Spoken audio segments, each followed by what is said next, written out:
Horas, apa kabar? Semoga Anda sehat-sehat selalu dan tetap semangat. Video ini berisi materi lanjutan untuk teori pada seri mata kuliah pengembangan situs web 1. Video kali ini berisi tentang penjelasan terkait CSS yang dapat digunakan dalam pembuatan sebuah website. CSS atau Cascading Style Sheet biasanya digunakan untuk pengaturan style halaman website dengan lebih mudah dan sederhana. Objektif materi yang akan dicapai melalui pembelajaran dari video ini adalah mahasiswa mengenal konsep dan cara penggunaan CSS dalam pengembangan website. Jika terdapat pertanyaan seputar materi pada video ini, Anda bisa memberikan komentar pada bagian bawah video YouTube ini. Baik, apa itu CSS? CSS merupakan singkatan dari Cascading Style Sheet. CSS adalah bahasa sederhana yang ditujukan untuk memudahkan proses pembuatan halaman website menjadi lebih rapi. Jika Anda ingin bekerja sebagai software engineer pada bidang pengembangan web, maka Anda harus menguasai CSS sebagai salah satu skill set Anda. Nah, apa alasan Anda menguasai penggunaan CSS dalam pengembangan website? Beberapa yang dapat saya sebutkan adalah, yang pertama, Anda dapat menggunakannya untuk membuat website yang lebih menarik, karena CSS menangani tampilan dari sebuah halaman web. CSS dapat dipakai untuk pengaturan hal-hal seperti teks, font, paragraf, ukuran tinggi dan lebar komponen UI dari web, hingga desain layout dari website tersebut. Penguasaan HTML dan CSS adalah keharusan jika Anda ingin berkarir sebagai desainer web profesional. Manfaat yang berikutnya adalah memudahkan Anda dalam mempelajari bahasa lain atau framework dalam pengembangan website, seperti JavaScript, Angular, atau seperti yang terkenal untuk pengaturan tampilan web, yaitu Bootstrap. Oke, tadi sudah disebutkan alasan kenapa Anda harus menguasai penggunaan CSS dalam pengembangan website. Berikut ini saya akan menjelaskan bagaimana CSS memberikan manfaat dalam pengembangan website. Manfaat yang pertama adalah CSS dapat menghemat waktu Anda. Coba perhatikan contoh berikut ini. Terdapat sebuah halaman web yang berisi link ke berbagai halaman web lainnya. Dari contoh ini Anda bisa melihat pola bahwa website tersebut berisi materi kuliah per minggu dan setiap sesi dari minggu-minggu tersebut. Jika melihat jumlah linknya, maka bisa dibayangkan akan terdapat banyak halaman website yang harus dikelola oleh developernya. Nah, berikutnya coba perhatikan detail dari berbagai halaman website tersebut. Pada tiap halaman detail website, Anda bisa melihat pola kode program HTML-nya. Kode pembentuk struktur dokumen HTML tersebut mirip karena memang isinya sejenis. Terus apa hubungannya dengan CSS dapat menghemat waktu, Pak? Nah, coba sekarang bayangkan semua page untuk mata kuliah ini sudah dibuat. Kemudian saya tiba-tiba berubah pikiran terkait desainnya. Saya ingin supaya semua isi dari yang pakai tag H6, warna teksnya jadi biru, ukurannya 15px, dan jenis fontnya Arial. Bagaimana caranya saya bisa merubah semua style pada halaman web yang saya buat dengan lebih cepat?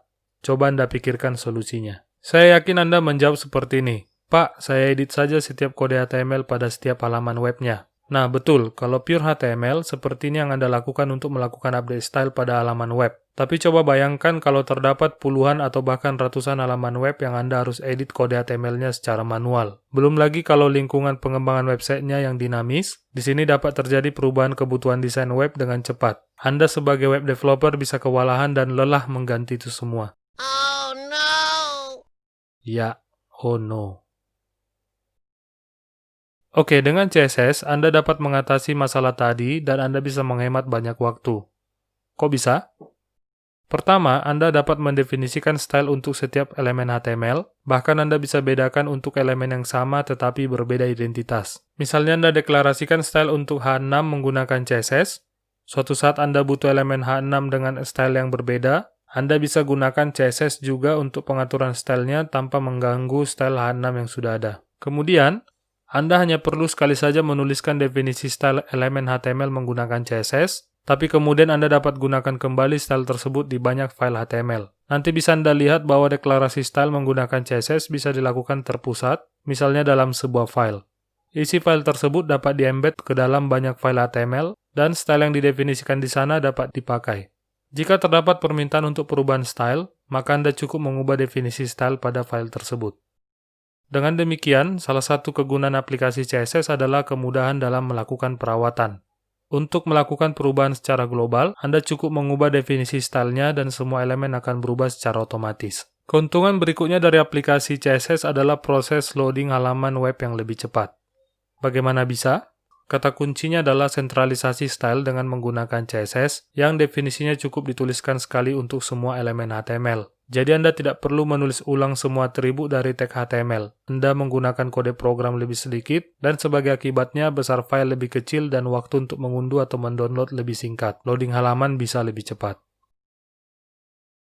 Keuntungan berikutnya adalah CSS memiliki koleksi style yang lebih baik daripada HTML. Atribut yang dimiliki oleh CSS lebih beragam. Keuntungan kelima dari aplikasi CSS adalah kompatibilitas dengan berbagai perangkat. CSS memungkinkan isi dari halaman website dioptimasi sesuai dengan jenis perangkat pengaksesnya. Misalnya menggunakan halaman HTML yang sama, versi dari website tersebut dapat ditampilkan berbeda untuk perangkat seperti laptop, smartphone, atau untuk pencetakan. CSS sebagai bahasa pemrograman untuk pengaturan style memiliki beberapa versi. Versi yang pertama adalah Cascading Style Sheet Level 1 atau CSS 1 yang muncul sebagai rekomendasi dari W3C pada Desember 1996. W3C merupakan organisasi internasional yang bergerak di bidang standarisasi teknologi web. Kemudian CSS 2 muncul sebagai rekomendasi W3C pada bulan Mei tahun 1998 dan dibangun di atas CSS 1. Berikutnya adalah CSS 3. CSS 3 memiliki kemampuan styling yang lebih variatif untuk kebutuhan desain, seperti pada saat membuat border dan yang lainnya yang juga lebih variatif. CSS 3 dikeluarkan pada bulan Juni tahun 1999. Untuk membuat kode CSS, Anda harus memahami terlebih dahulu tentang komponen dari deklarasi style terhadap tag HTML. Coba perhatikan format deklarasi style pada kode CSS berikut ini. Untuk membuat kode CSS, Anda harus memahami terlebih dahulu tentang komponen untuk deklarasi style terhadap tag HTML. Nah, kode deklarasi style memiliki sintaks seperti yang ditampilkan pada layar. Terdapat selektor yang berisi tag HTML yang akan dikenai pengaturan style. Terkait formatnya akan dijelaskan lebih lanjut pada bagian berikut dari video ini. Setelah definisi selektor, kemudian diikuti kurung kurawal yang di dalamnya terdapat pasangan properti dan value. Properti merupakan jenis atribut dari HTML yang akan dimodifikasi sesuai kebutuhan style dari tag selector nantinya. Sementara value merupakan nilai yang diassign kepada properti dalam rangka mempengaruhi style dari selektornya. Pada deklarasi kode CSS, sebuah selektor dapat memiliki lebih dari satu pasangan properti dan value. Pasangan properti dan value tersebut nantinya akan dipisahkan oleh titik koma. Berikut contoh implementasi sintaks deklarasi CSS. Di sini Anda bisa melihat bahwa terdapat selektor yang diset dengan nilai table. Ini maksudnya bahwa style yang akan didefinisikan dalam kurung kurawal akan berlaku bagi semua elemen table yang ada pada kode HTML pemakai CSS tersebut. Kemudian, properti yang hendak diatur stylenya adalah border. Ini maksudnya Anda ingin mengatur garis batas atau border dari tag table. Nilai yang diatur untuk properti border adalah 1 pixel, yaitu lebar bordernya sebesar 1 pixel. Solid berarti bordernya berupa garis tegas, bukan garis putus-putus misalnya. Kemudian hash C00 untuk pengaturan warna border. Untuk kasus ini, border akan diberi warna merah. Selektor digunakan untuk menentukan elemen HTML yang akan mengalami pengaturan style. Terdapat 5 kategori selektor yang dapat Anda terapkan pada saat menggunakan CSS, yaitu Simple Selectors, yaitu pemilihan elemen berdasarkan name, ID, atau kelas dari elemen tersebut. Combinator Selectors, yaitu pemilihan elemen berdasarkan hubungan khusus antar elemen. Pseudo Class Selectors, yaitu pemilihan elemen berdasarkan kondisi tertentu. Pseudo Element Selectors, yaitu selektor yang dapat digunakan untuk pengaturan style bagi sebagian elemen. Dan yang terakhir adalah Attribute Selectors, yaitu pemilihan elemen berdasarkan atribut atau nilai atribut yang dimiliki oleh elemen. Tipe selektor yang pertama adalah Simple Selector. Tipe ini digunakan untuk memilih semua elemen berdasarkan nama elemen, nilai dari atribut ID elemen, nilai dari atribut kelas elemen, atau pemilihan semua elemen menggunakan tanda asterik, serta penggabungan selektor yang memiliki definisi style yang sama. Mari kita lihat contoh penggunanya berikut ini. Yang pertama menggunakan atribut nama kelas sebagai selektor untuk elemen HTML. Pada layar, Anda dapat melihat bahwa untuk memilih semua elemen HTML dengan nilai atribut kelas tertentu, Anda menggunakan selektor dengan format titik dan langsung diikuti oleh nama kelasnya. Berikut contohnya. Anda deklarasikan style untuk semua elemen yang memiliki atribut kelas dengan nilai judul, yaitu teksnya akan rata tengah dan warna teksnya adalah teal. Selanjutnya, di sini diketikkan kode HTML untuk website dengan menggunakan elemen P dan H1. Nah, perhatikan bahwa terdapat 4 baris kode dengan satu elemen P tanpa atribut kelas, satu elemen P dengan atribut kelas yang diberi nama judul, kemudian satu baris kode elemen H1 tanpa atribut kelas, dan satu elemen H1 dengan atribut kelas yang diberi nilai judul. Bagaimana hasilnya? Mari kita lihat. Jadi bisa dilihat tampilan website menjadi seperti ini. Perhatikan efek penggunaan atribut kelas dengan nilai judul. Bisa dilihat bahwa elemen yang diberi atribut kelas dengan nilai judul diatur menjadi rata tengah dan warnanya berubah menjadi teal. Kalau tanpa atribut tersebut, elemen hanya akan berwarna hitam dan merapat ke kiri secara default. Oke, untuk tipe selektor berdasarkan kelas ini bisa dibuat spesifik kepada jenis elemen tertentu saja. Coba perhatikan kode berikut ini. Di sini diatur selektornya adalah untuk memilih semua elemen P yang memiliki atribut kelas yang diberi nilai judul. Style yang memenuhi kondisi selektor ini akan diberi warna merah. Nah, bagaimana hasilnya? Mari kita lihat bersama. Nah, Anda bisa lihat bahwa elemen P yang memiliki atribut kelas yang diset dengan nilai judul akan berwarna merah. Elemen H1 yang memiliki atribut kelas dengan nilai judul tidak dikenai style tersebut, karena kode CSS tersebut hanya berlaku untuk semua elemen P. Oke, berikutnya kita memiliki tipe simple selector dengan menggunakan atribut ID sebagai nilai kondisi yang harus dipenuhi oleh selektor. Anda menggunakan selektor ini dengan format tanda hash dan langsung diikuti oleh nilai atribut ID-nya. Setelah itu dideklarasikan style-nya. Ingat bahwa ID dari sebuah elemen itu unik di dalam sebuah halaman HTML, jadi penggunaan ID sebagai selektor digunakan untuk memilih satu elemen unik saja. Coba perhatikan kode CSS yang diaplikasikan untuk elemen TD dengan ID nomor sebagai berikut. Berikut deklarasi style untuk elemen dengan ID nomor. Perhatikan penggunaan tanda hash sebelum ID dan diikuti definisi stylenya, yaitu teks rata tengah, diberi warna merah dan warna latarnya adalah light gray. Perhatikan penggunaan style untuk elemen ber-ID nomor tersebut pada potongan kode berikut ini. Anda bisa lihat hanya satu elemen yang memiliki atribut ID yang diberi nilai nomor, yaitu elemen TD. Hasilnya menjadi seperti ini. Sel yang diberi ID nomor akan memiliki teks di set rata tengah, diberi warna merah, dan warna latarnya adalah light gray. Berikutnya pada simple selector adalah universal selector. Jadi, universal selector menggunakan karakter asterik untuk memilih semua elemen yang ada pada dokumen HTML. Mari kita lihat kode CSS untuk deklarasi style yang akan digunakan oleh semua elemen HTML dalam sebuah dokumen website. Oke, selektornya ditandai dengan karakter asterik, dan kemudian diikuti dengan definisi style berupa pengaturan font untuk semua elemen menjadi impact, height and swirler, Arial narrow bold, atau yang sans serif. Sekarang coba perhatikan kode HTML berikut ini. Apakah Anda menemukan tanda asterisk pada kode HTML tersebut? Tentu tidak, karena cara penggunanya bukan seperti dua tipe simple selector sebelumnya. Dengan universal selector, maka style berlaku untuk semua elemen. Mari kita lihat hasilnya. Bisa Anda lihat bahwa tidak peduli elemen HTML yang digunakan, tapi jenis font yang digunakan sama seperti deklarasi style dengan universal selector tersebut. Selanjutnya adalah simple selector untuk memilih semua elemen berdasarkan jenis elemennya. Sebagai contoh, Anda ingin menformat style untuk semua elemen P, maka Anda dapat menuliskan kodenya seperti berikut ini. Semua elemen P akan diformat sehingga teksnya dicetak menjadi lebih tebal atau bold. Kita lihat contoh kode program penggunaan elemen P pada sebuah dokumen HTML. Hasilnya sebagai berikut. Pada gambar dapat dilihat bahwa hasil pencetakan teks yang menggunakan elemen P menjadi lebih tebal, bandingkan dengan kondisi tanpa pengaturan style untuk elemen P berikut ini. Anda bisa lihat perbedaannya. Simple selector berikutnya adalah untuk mengelompokkan selektor yang memiliki definisi style yang sama. Formatnya adalah nama-nama elemen yang memiliki definisi style yang sama dituliskan dengan koma sebagai pemisah antara elemen tersebut. Coba perhatikan kode CSS berikut ini. Elemen TD, H1, dan P memiliki definisi style yang sama, oleh karena itu Anda bisa menggabungkannya dengan menuliskan selektornya menjadi satu dan dipisahkan oleh koma seperti berikut ini.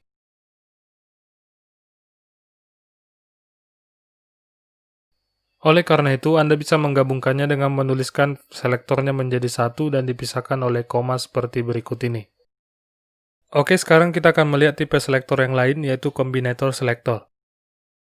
Kombinator selektor merupakan penanda yang digunakan untuk memperhatikan hubungan antar selektor pada saat pemilihan elemen yang akan dikenai style. Terdapat 4 jenis kombinator selektor pada CSS, yaitu yang pertama, descendant selector, yang ditandai dengan penggunaan spasi yang memisahkan antar elemen pada saat deklarasi selektornya. Descendant selector digunakan untuk memilih semua elemen yang merupakan keturunan dari elemen tertentu. Keturunan di sini maksudnya adalah bahwa sebuah elemen dituliskan di dalam sebuah elemen. Contohnya elemen LI merupakan keturunan dari elemen UL karena deklarasi LI dilakukan di dalam elemen UL. Anda juga dapat membuat sebuah elemen P menjadi keturunan elemen div dengan meletakkan elemen P di dalam elemen div. Mari kita lihat contoh berikut ini. Pada kode ini, Anda bisa melihat definisi style menggunakan descendant selector dengan kondisi style yang akan dipakaikan pada semua elemen P yang menjadi keturunan elemen div. Selektor ini ditulis div spasi P dan kemudian diikuti definisi style, yaitu bagi sebuah elemen yang memenuhi akan diberi jenis font perdana. Selektor ini ditulis div spasi P dan kemudian diikuti definisi style, yaitu bagi semua elemen yang memenuhi akan diberi jenis font perdana warna putih dan berlatar warna hitam. Perhatikan peletakan elemen P pada masing-masing bagian kode program tersebut. Terdapat 5 elemen P. Sekarang kita lihat hasilnya. Jadi terdapat 3 elemen P yang berada di dalam elemen div. Semua elemen P yang menjadi keturunan div akan dikenai style tersebut, walaupun elemen P tersebut menjadi keturunan elemen lain yang juga di dalam elemen div. Perhatikan pada paragraf 3, elemen P merupakan keturunan elemen section, dengan elemen section merupakan keturunan dari elemen div. Berikutnya adalah child selector pada tipe kombinator selector ini. Selektor ini digunakan untuk memilih sebuah elemen yang merupakan anak dari sebuah elemen yang ditentukan. Tanda yang digunakan untuk menghubungkan antar elemen tersebut adalah tanda lebih besar atau kurung siku tutup. Tadi kita sudah melihat descendant selector, terus apa bedanya dengan child selector ini? Nah, jika pada descendant selector yang dipilih adalah semua elemen keturunan tanpa memperdulikan apakah elemen keturunan tersebut merupakan keturunan dari elemen lain yang juga di dalam keturunan induk tersebut. Sementara pada child selector yang dipilih adalah keturunan langsung dari si elemen induk, Anda bisa menyebutkan elemen tersebut sebagai elemen anak. Mari kita lihat contoh berikut ini. Pada kode program, Anda bisa melihat definisi style menggunakan child selector. Perhatikan tanda kurung siku tutup yang digunakan sebagai penanda relationship antara elemen div dan elemen P. Sekarang kita lihat hasilnya. Elemen paragraf 1 dan 2 yang merupakan keturunan div dan elemen anak dari elemen div. Posisi elemen P langsung berada di bawah elemen div. Berbeda dengan paragraf 3, yang ketika menggunakan descendant selector, elemen tersebut ikut juga dikenai style. Elemen P tersebut tidak dikenai style karena bukan keturunan langsung atau elemen anak dari elemen div.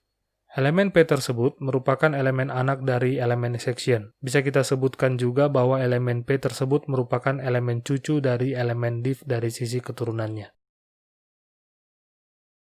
Nah, sekarang kalau Anda ingin mengatur style pada elemen yang merupakan satu level dan yang langsung berdekatan dengan sebuah elemen, maka Anda dapat menggunakan adjacent sibling selector. Adjacent jika diterjemahkan maka artinya adalah berdekatan. Sementara sibling jika diterjemahkan berarti saudara kandung. Analoginya seperti hubungan saudara, tapi yang urutannya langsung berdekatan. Jadi kedua elemen yang dihubungkan memiliki elemen induk yang sama, dan elemen yang akan dikenai style merupakan elemen selevel yang langsung ditemukan oleh selektor. Hubungan antar elemen ini ditandai dengan tanda plus. Mari kita lihat contoh berikut ini. Pada kode program, Anda dapat melihat definisi style dengan menggunakan adjacent sibling selector dengan tanda plus sebagai penanda hubungan antara elemen div dan elemen P. Style ini akan dikenakan kepada elemen P yang saudara selevel dan yang langsung berdekatan dengan elemen div. Bagaimana hasil dari kode CSS ini?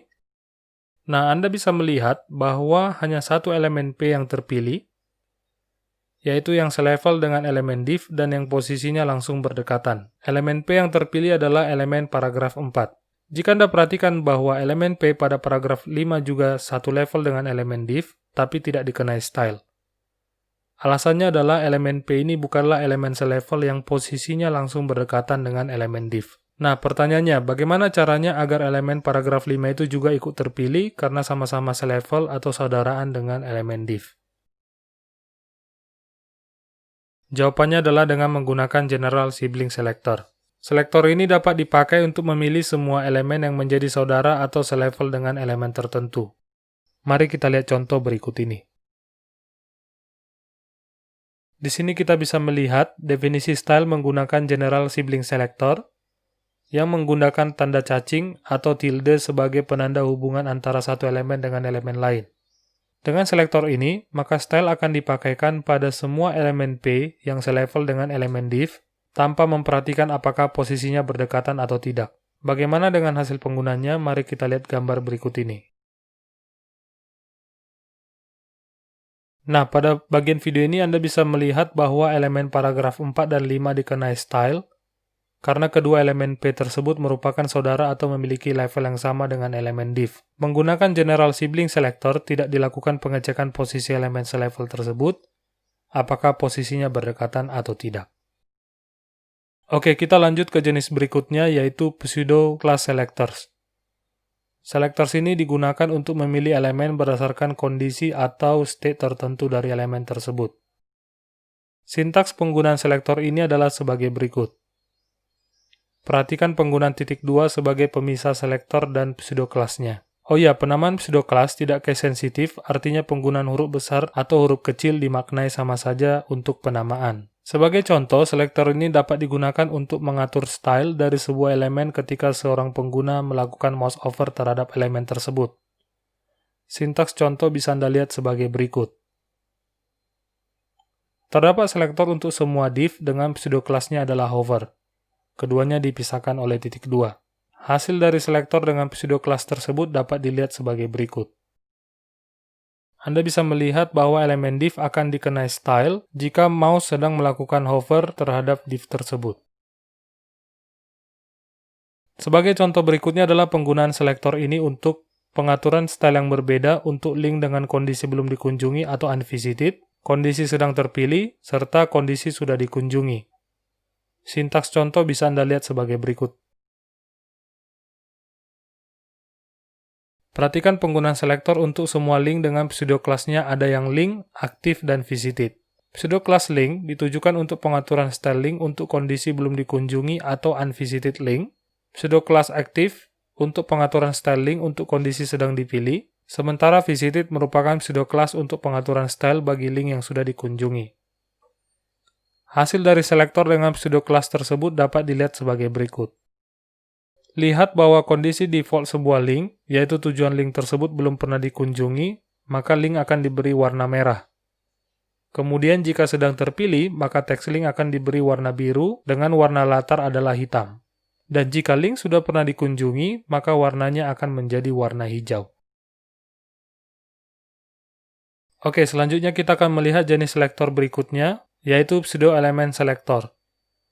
Selektor ini berguna untuk memilih dan mengatur style dari bagian sebuah elemen. Berikut ini adalah contoh penggunaan pseudo element selector. Sebagai contoh penggunaan selektor ini adalah untuk pengaturan style bagi huruf pertama dan baris pertama dari sebuah elemen. Sintaks contoh bisa Anda lihat sebagai berikut.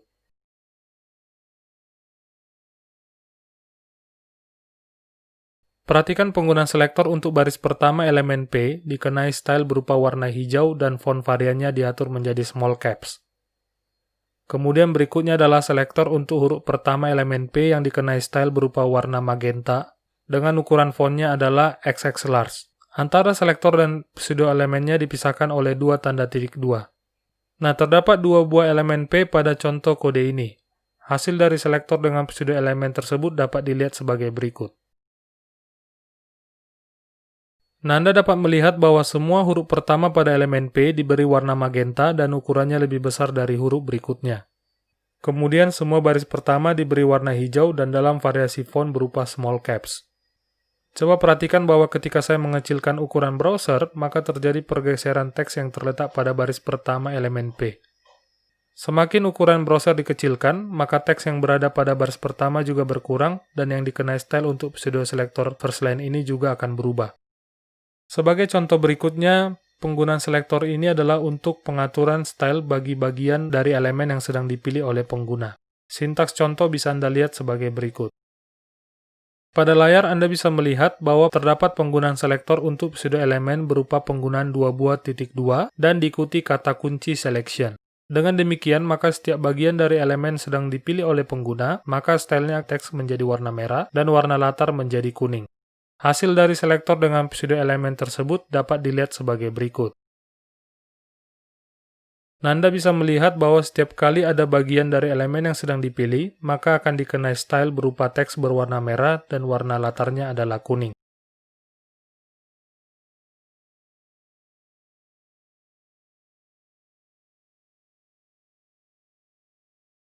Oke, jenis atribut yang terakhir adalah atribut selector, yaitu yang dapat digunakan untuk memilih elemen berdasarkan atribut atau nilai dari sebuah atribut pada elemen tersebut.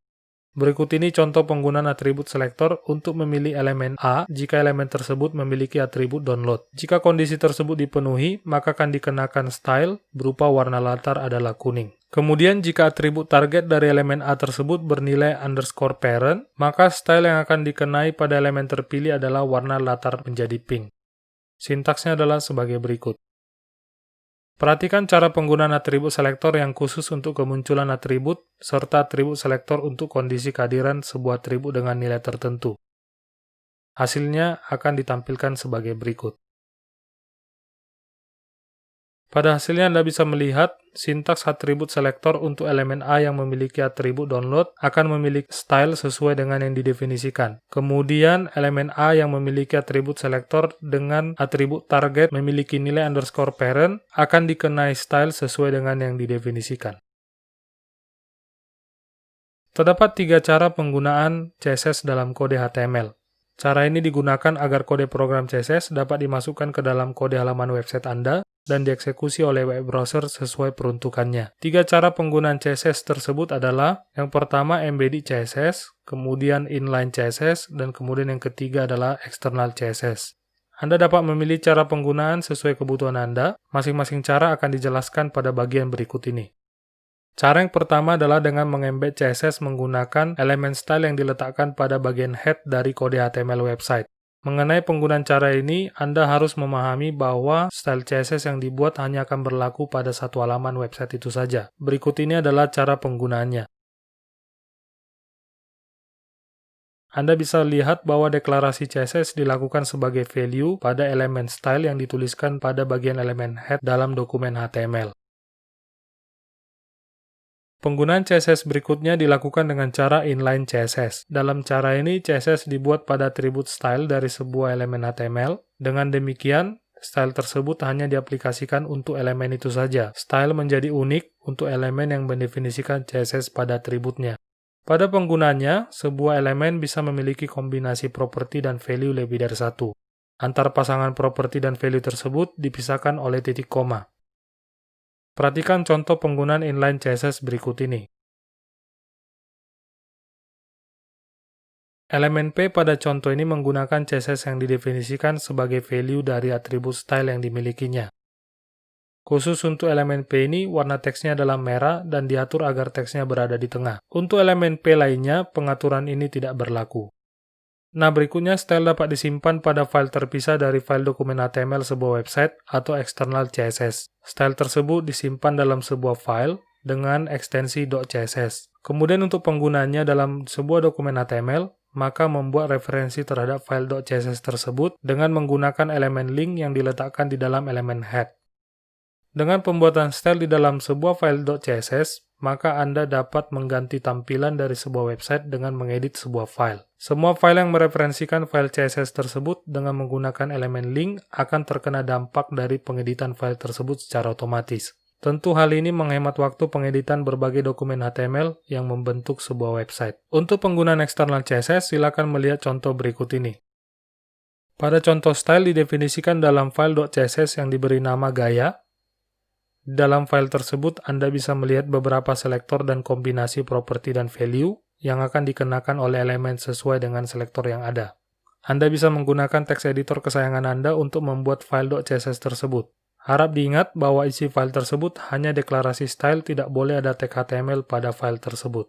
Kemudian, pada file HTML yang menggunakan style dari file CSS tersebut, menggunakan elemen link untuk merujuk style yang digunakan pada dokumen website tersebut. Perhatikan bahwa penggunaan elemen tersebut dilakukan pada elemen head. Pengaturan nama file yang berisi style CSS diatur pada atribut href dari elemen link tersebut. Jika Anda menjalankan kode tersebut pada web browser, maka akan terlihat bahwa style CSS tersebut digunakan pada file HTML, walaupun didefinisikan pada file yang berbeda. Kita telah melihat 3 cara untuk memasukkan style sheet ke dalam sebuah dokumen HTML. Pertanyaannya, jika sebuah dokumen HTML menggunakan semua cara tersebut, bagaimana dengan prioritas penggunanya?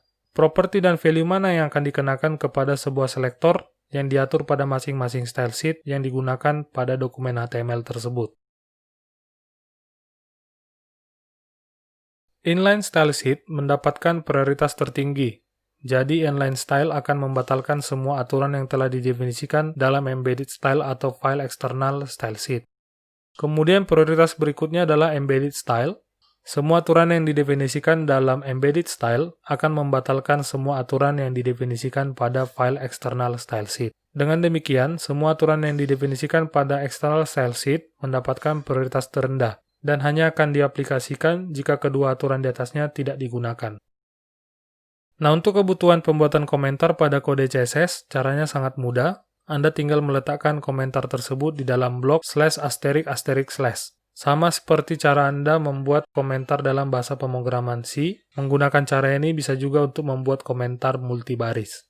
Anda dapat melihat contoh penggunanya sebagai berikut.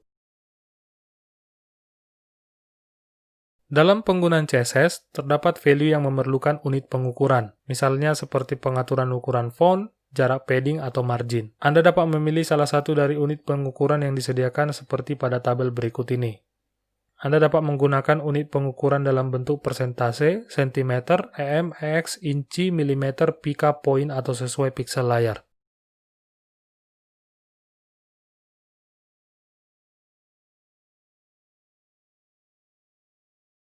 Pada CSS, Anda juga dapat melakukan pengaturan warna untuk value sebuah properti. Dengan pilihan-pilihan cara yang disediakan adalah sebagai berikut.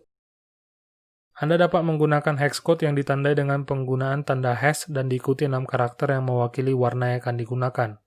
Anda juga dapat menggunakan kode hex code yang dipersingkat seperti pada contoh.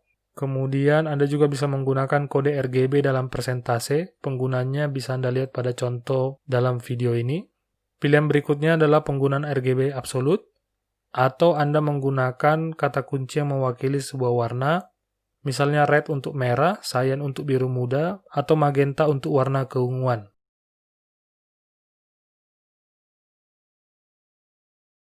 Terdapat banyak sekali pengaturan yang dapat dilakukan dengan menggunakan CSS, misalnya pengaturan background, background image, serta background position. Bagian yang tidak di bold merupakan pilihan value yang bisa diset untuk properti terkait background tersebut. 3 jenis properti ini hanya sebagian kecil dari berbagai macam properti yang dapat digunakan pada CSS. Untuk itu, Anda diharapkan untuk mengeksplorasi website-website berikut ini untuk mendapatkan informasi tentang berbagai jenis properti yang dapat dikenakan dalam pengaturan style sebuah selektor beserta pilihan value yang dimungkinkan. Anda diharapkan selalu memiliki CSS cheat sheet yang dapat diunduh dari website-website tersebut. Untuk praktikum CSS minggu ini, Anda bisa melihat bahwa pada sesi 2 akan dipelajari dan dipraktikkan pembuatan komentar, pengaturan warna, latar, border, padding, margin, serta pengaturan tinggi dan lebar pada CSS. Sementara pada sesi 3 akan dipelajari dan dipraktikkan pemformatan teks, link, list, table, serta pengaturan posisi pada CSS. Baik, itu dia materi untuk sesi pengenalan CSS ini. Beberapa hal yang dapat disimpulkan adalah, yang pertama, CSS merupakan bahasa pemrograman yang dapat digunakan untuk pengaturan tampilan pada sebuah website. Kemudian, komponen pembentuk utamanya adalah selektor, properti, dan value dari properti tersebut. Jika ada pertanyaan, Anda diharapkan mengeksplorasi terlebih dahulu via internet. Kalau sudah mentok, Anda dapat meminta bantuan kepada tim pengajar. Kemampuan eksplorasi untuk menyelesaikan persoalan adalah kemampuan yang perlu dilatih sebelum memasuki dunia industri. Demikian materi video kali ini, semoga bermanfaat bagi Anda. Terima kasih untuk waktu yang sudah diberikan untuk menonton video ini. Saya berharap Anda semakin mantap dalam belajar pemrograman, khususnya pengembangan situs web. Kuncinya latihan, latihan, dan latihan. Sampai jumpa pada video berikutnya. Horas, horas, horas.